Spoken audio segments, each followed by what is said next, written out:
Hello, everybody. It's January 4th, 2025, and I want to share a little bit about what I've been getting um, because, it's been kind of challenging to be a psychic these days. And one of the reasons is that I'm being severely suppressed on one of my other platforms, the main platform that I was using. And that's been really discouraging and really making me kind of second guess my work because I don't really understand why it's happening. It doesn't seem to make sense. I'm not really being given any reasons. Um, but I've just been feeling like I need to share more.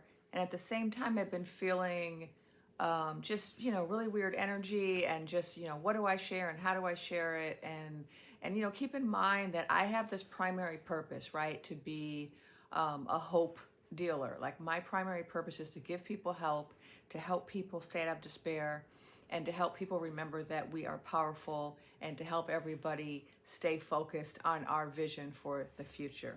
That's my whole purpose for being on these platforms post election. So, but let me just tell you a little bit about what it's like to be an intuitive. I work in different ways lately, since November 7th. I've been working primarily by, communicating with my guides, getting visions and messages, and then finding a way to translate, interpret them, and then deliver them to you. But I also sometimes get information through just intuitive hits, through dreams when I'm actually sleeping and wake up and remember them. And then I can also read cards like I did the other day. There's all kinds of things that I can do to get information. And I don't give all the information I get. I'm not allowed to. That wouldn't be appropriate. Just in the same way, when I work as a medical intuitive and I'm helping somebody and I might see something in their body that I can't tell them because it's going to upset them too much, or they don't have the proper support to address it. And so it's not appropriate for them to find out about it at that time. And it's like that with all of the messages. There are things that I'm shown that I'm just not allowed to share at all. I mean, there was this one really long vision I had a few weeks ago that was all about the government.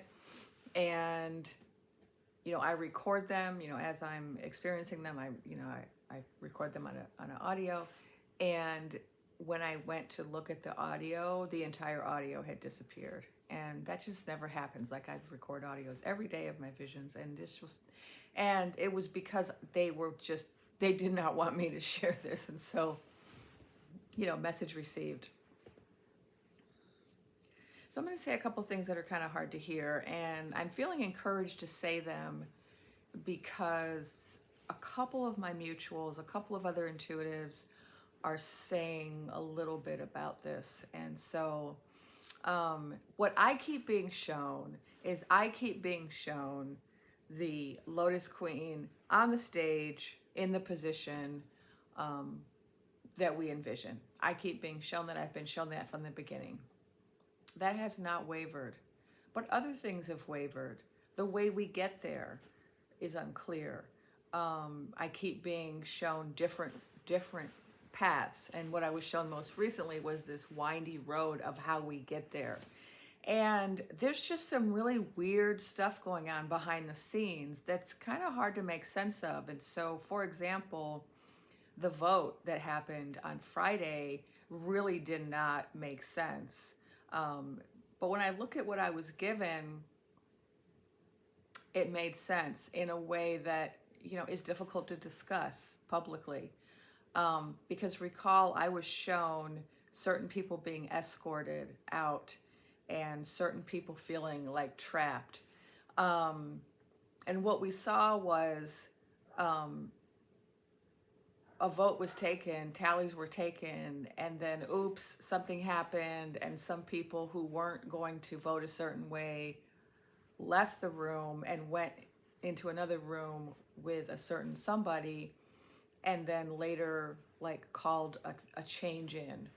The vote was changed. And I'm not saying I understand how things operate in the House. Obviously, I'm not a politician and I'm no expert on that. But I can just tell you that intuitively, it matched what I was told in a way that I didn't recognize initially, because I was told in my reading that people would be feeling trapped, feeling like they had to crawl up the walls, and then they would be escorted out. And I now think that what I saw relates to those, I think, 3 people who changed their tally, right? They voted one way, it wasn't in lockstep with the others, and then they were taken to another room, and then things were changed. And so I'm beginning to think that my vision was accurate, because after I heard about what went down, I was like, was I just totally off base with my interpretation of that dream? Because I didn't make sense of it at first, but now I'm beginning to make sense of it, that what I saw was accurate, but we didn't see it, right? The people didn't, the public didn't see it. But that is what happened. Some people were escorted out and something was done to change their votes. And I don't know what it was, but I just have this yucky feeling about it. And one of my mutuals, Dana Stover, who I'm always shouting out to because we just get so much of the same information, you know, she said something similar in her video today. So please go watch her video.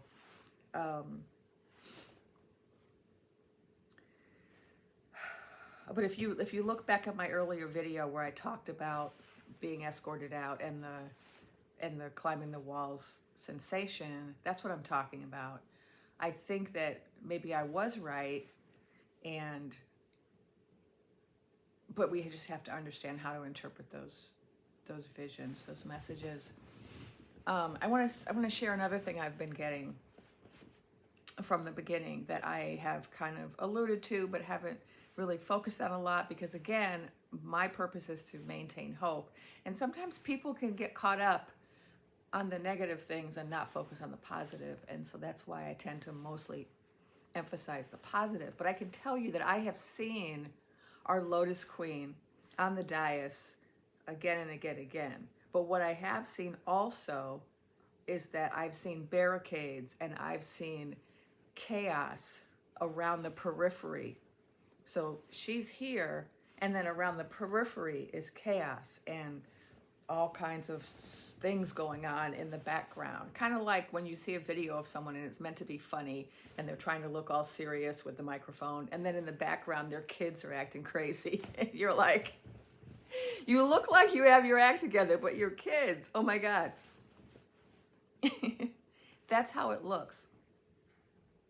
And I keep getting told, you know, and I've said this in many of my videos, we're going to have to go through something before we get there. And there's going to be something bigger than the joust that happens or takes up our attention. And I keep waiting for this thing to happen, and I keep saying to myself, am I wrong about this? Why did the guides tell me this? Why are they telling me that there's this big thing that's going to happen? And it's going to happen before the resolution of the joust. And I wasn't sure what it was. Does it have to do with disclosure? Does it have to do with, you know, Dior bags and Oscar bags and fog and what? Like, what is it? And I haven't been told what it is. I've just been told it's something very big, and it's going to take up more of our attention or become more important to us than even the final outcome of the joust, which is kind of hard for us to imagine, right? Like, it's hard for me to imagine really anything besides open contact being bigger than this resolution, right?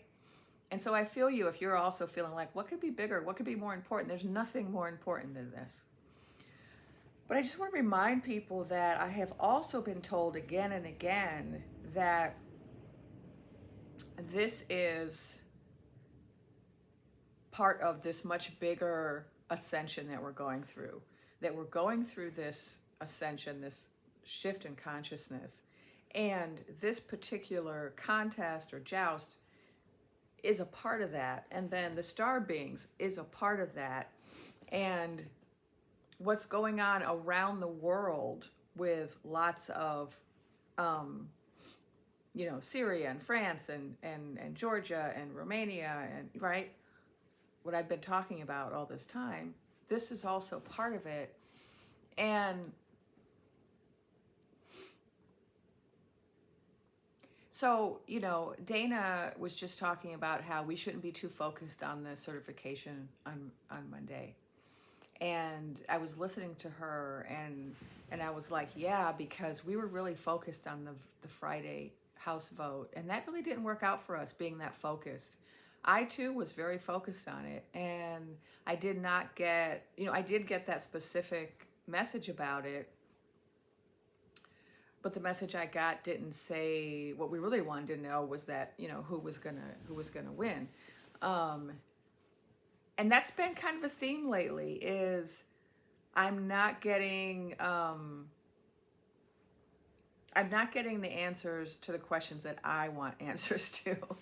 And those questions are the ones that I think you want answers to. And so I feel like I really want answers to the questions that I know people want answers to, rather than the information that I'm just being given. So every time I tap in and try to get these specific questions, like about the timeline answered, I don't get timeline answers.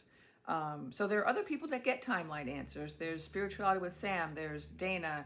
There's I think even Comanche, the Comanche psychic, Linda P. I think she gets timeline stuff. I mean, a lot of people get timeline. I'm not really getting timeline. All I kept getting was delay, delay, delay. And so I thought, oh, maybe the college will delay. It did not. Maybe the House Speaker would delay. It did not.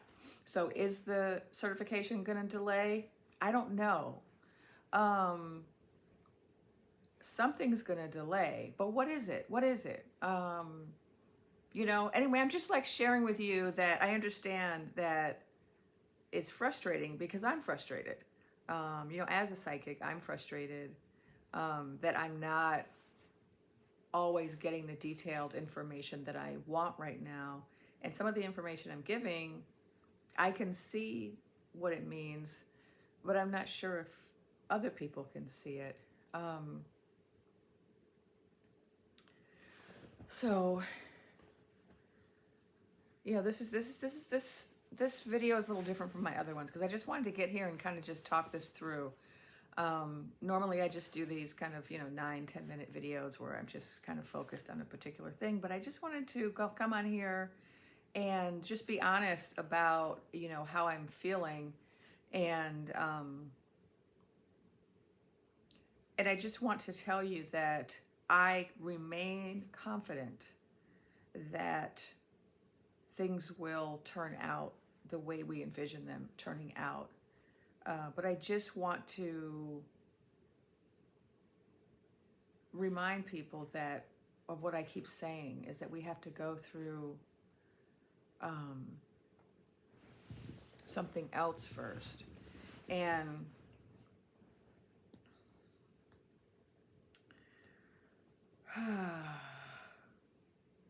it's just this weird feeling, isn't it? I mean, it's been this weird feeling for a couple of weeks now of we're about to see something. And we keep seeing little things, right? We keep getting these little encouraging bits of news that come out. But what we're all feeling is that something big is about to happen, right? Something really big is about to happen. And there's kind of this, simultaneously, I have this feeling of excitement and extreme nervousness. I kind of like my peaceful life. Can I keep my peaceful life? Or am I gonna have to go into some type of less than peaceful scenario? I think that's what we're all kind of concerned about.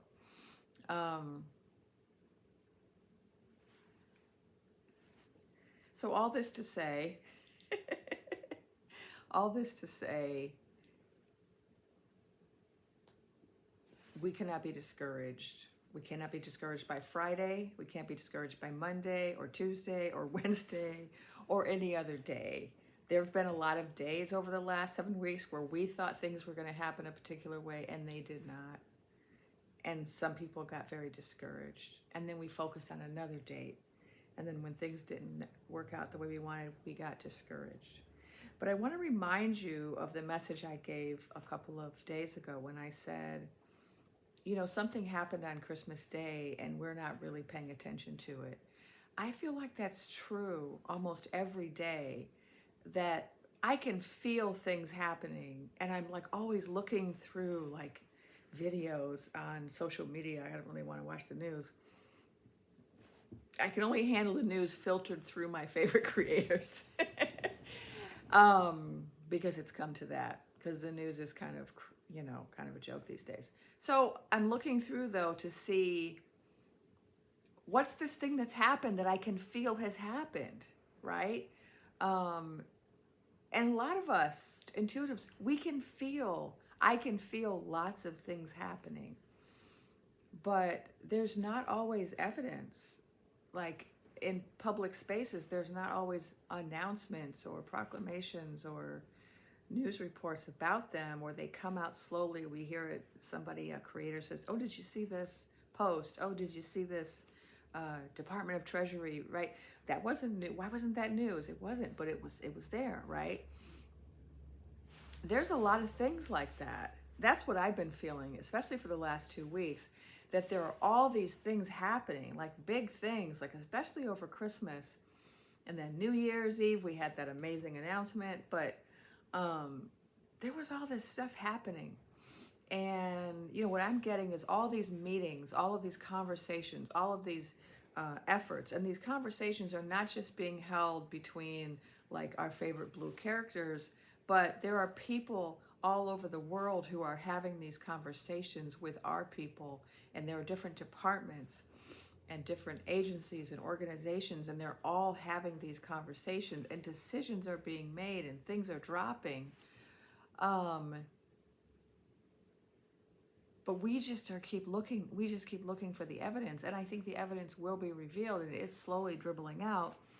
But I just want you, if you are picking up intuitively what I'm picking up, that things are happening and that decisions are being made and progress is being made and information is dribbling out and shifts are happening, I want you to trust that feeling, because I know it's hard to trust that feeling. I have that feeling consistently and I still doubt it. I still have feelings of doubt, like, why can't I get specifics that I can share with the people in a way that's kind of irrefutable? Or why can't we see the evidence of the things that we know?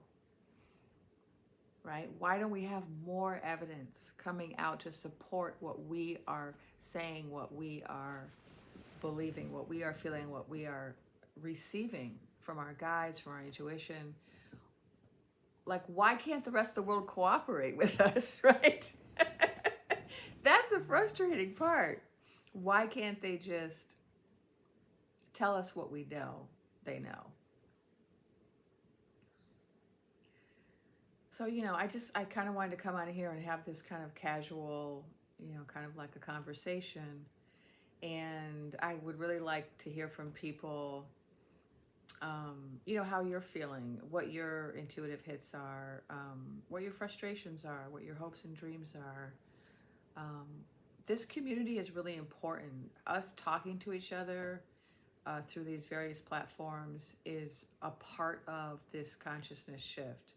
It's also important for us to be getting together in our living rooms and in different, you know, shared spaces in small groups to form community with one another in whatever way we can. And, you know, in my last video, which I know was really weird, but I did that to get past the you know, it was an experiment to see, you know, if I did it like that, you know, I'm going to try to post it on that other platform and see if it flies, because threats are being made. And I don't want to lose the voice. But, you know, we have to stay true to this vision. We have to do whatever we have to do to stay true to this vision. And the more time goes by, the more challenging it becomes, right?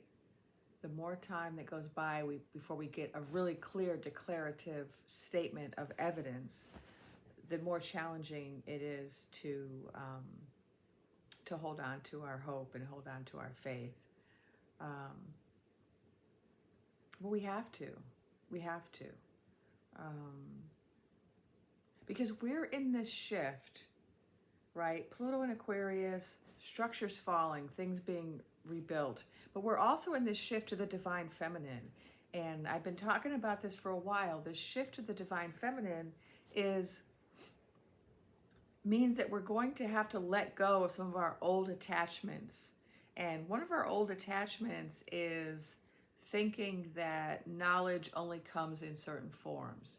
And so our old way of thinking is that we only can look at empirical data or logical data, right? And we've discounted intuition for centuries now. And women have a stronger, more developed sense of intuition than men currently. I'm not saying that's inherent or biological or anything. It's just it's a product of a lot of things. But right now, at this time, at this point in history, it is the case, and has been for some time, that women's intuition is more developed than men's intuition, and intuition is associated with women in a negative way, so that it's discounted and poo-pooed. Oh, that's not real. That's woo-woo. That's crazy. That's ridiculous, right? Because it's not empirical. It's not logical. It's associated with women. It's also associated with Black and Indigenous people. So people of color have been called primitive, superstitious, irrational, because of their deep connection, our deep connection to magic, intuition, dreaming, spirits, working with the spirits of animals and plants. All of these strengths of our cultures have been called weaknesses because of this overemphasis on rationality as the only source of knowledge. But what we're shifting into now is we're shifting into this rise of the divine feminine. And what comes with the rise of the divine feminine is a newfound appreciation of all those traits that for many years have been negatively associated with women. So traits like being intuitive, dreaming, believing your dreams, valuing emotions, wanting to nurture and care for others, multitasking. These are all traits that are associated with women and have been not always portrayed in a positive way because of that association. And so as we see the rise of the divine feminine, we are also going to see a much greater appreciation of these other forms of knowledge, like emotional knowledge and intuitive knowledge. And that's why right now, the people who are getting the information about what's going to happen and who are getting it first, before anybody else, before journalists, before scientists, before anybody else, the people who are getting the information first are the dreaming women, the intuitives. And yes, some of the dreaming people are not women. Some of them are men, some of them are third and fourth genders, but the majority are dreaming women for a purpose. It's because it's a part of this shift in consciousness. The shift in consciousness includes a shift towards a greater appreciation acceptance and validation of the intuitive. And so what that means for us is that right now we're going to be challenged, right? We're going to be challenged, and people who believe in the dreams are going to be challenged because our current society overvalues certain forms of knowledge and undervalues other forms of knowledge. And we're in this transition right now, but it's very hard to be the scout, right? The trailblazer, the one at in the beginning, because one of my advisors when I was in grad school, wonderful woman, Barbara Christian, she said to me quite early in my career, she said, the work that you're doing is trailblazing. This was my work in philosophy. And she said, and you have to remember that they always kill the scout. So the scout is the person that goes out first, and they scout out the path and make sure it's a safe path for everybody to walk on. And the arrows always come at the scout first. And so it's no surprise that, the dreaming women are suffering, attacks of various kinds and challenges. And so this is a time when we have to really, really kind of hold the line and keep the faith and stay hopeful and know that this was inevitable. Intuitive dreams were always going to be questioned. We're always going to be, poo-pooed. And also, if you are an intuitive person, you may find it really challenging to trust your own intuition because everyone around you, your whole life, has told you not to. Not everyone. Obviously, some of you have supportive, intuitive people in your life, but you know what I mean. I'm dramatizing. I'm overemphasizing. I'm generalizing. Most of us, our teachers, our coworkers, our neighbors, most of them think that this is not real. Intuitive information is not information. That's the experience. The books we read, the media we consume, most of it tells us that. Most of it has the same message. And so if you find yourself struggling to trust your dreams, it's not surprising. What's surprising is that we even have the courage to keep talking about our dreams and going on these public platforms and sharing them with each other and insisting, no, we know what the outcome is. I mean, that's the really surprising thing. It takes a lot of courage. And so just know that we're going through really a challenging time in so many ways. But it's challenging because it's taking us somewhere wonderful, where we want to be. And, there's an expression in the Black community, keep your eyes on the prize. And what it refers to is, no matter what you're going through, if you just keep focusing on that goal, on what you will win at the end of this, you can go through anything. So remember that. We can go through anything and everything because we have our eyes on the prize and we can see it. We can see it and we believe it.